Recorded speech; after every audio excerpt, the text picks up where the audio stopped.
ekspozen e saj, si pas zonjës ministre, të situatës së rendit. Tashmë është e qartë që për statistika, për analiza, për demagogji, për propagandë, ta kanë ngritur në çdo ministri një drejtori që bën falsifikime, që prodhon fake news'e të cilat ja shesin opinionit për të vërteta, por realiteti i gjendjes dhe i sigurisë në vend është drithërues. Por çdo shqiptar është drithërues. Zoja tha që krimet në luftën kundër krimeve të rënda dhe krimit organizuar janë bërë përparime, po zonjë. Është bërë përparim sepse nga banda kriminale tashmë janë institucionalizuar kartele. Dhe Shqipëria është i vetmi vend që konsiderohet narkoshtet në Europë. Dhe këtu s'ka nevojë për analiza të thella sepse duket qartë sa është kontributi i policisë shtetit në këtë sektor. Jemi i vetmi vend që nuk kemi polici të shtetit si gjithë të tjerët, por ne kemi një narkopolici. Kemi një narkopolici.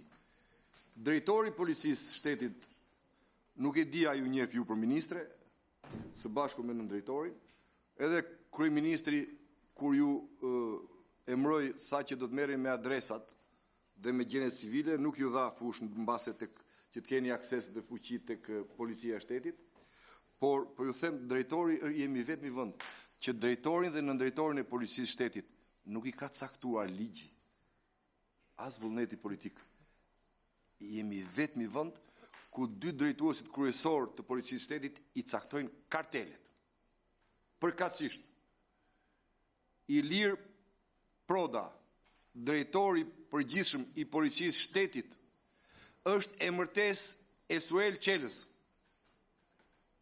Neritan Nalbati, nën drejtori për krimin e organizuar, është emërtes e kartelit Troplini. Brenda policisë po të bisedoni, po të shifni, do të dëgjoni edhe pagesa mujore. Flitet për pagesa mujore që këta zotrinj marrin nga kartelet për të shërbyer.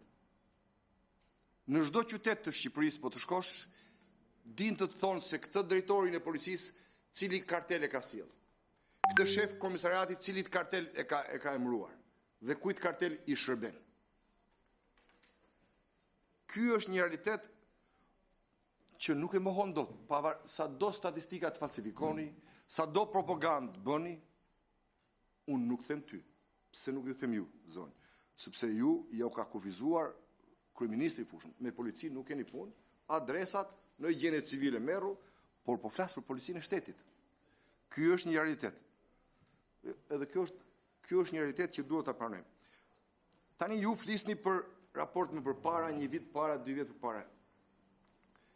Analizën e shtetit ligjor në këtë vend dhe të gjendjes së policisë shtetit ju a bën thjesht dosja metamorfoza që kanë sjellë partnerët. A mundet dikush për jush që nga kryeministri deri tek ju apo tek të tjerët poshtë, t'ju shpjegojnë shqiptarëve si ka mundësi që gjithë ky aktivitet kriminal që është i dokumentuar në dosjen metamorfoza është zhvilluar në Shqipëri dhe në kurriz të shqiptarëve të ligjit në vendin tonë dhe shteti jonë nuk ka ekzistuar. Na u deshën shtetet partnere që ta zbulojnë. Pse? Për shtetin tonë do ishin duke vazhduar vrasjet siç i lexojmë në për ato dekodimet që kanë dalë, do ishin duke vazhduar tonelatat e drogës, siç po vazhdojnë, për shtetin shqiptar. Por ajo është merit e partnerëve. Por ama thash, nxori zbuluar policinë, nxori zbuluar drejtësinë dhe çdo gjë. Pra, dosja metamorfoza tregoi që në Shqipëri ka një narko shtet, po tregoi edhe në Shqipëri që krimi organizuar, kartelet vendosin edhe për jetën e qytetarëve. Ata caktojnë se kush do jetoj dhe kush do vritet. Besoj që i keni parë të gjithë, një për një. Tani, unë do doja që zonja ministre të ishte pak e shqetësuar edhe për krime zgjedhore, sepse kemi kaluar një vit zgjedhor.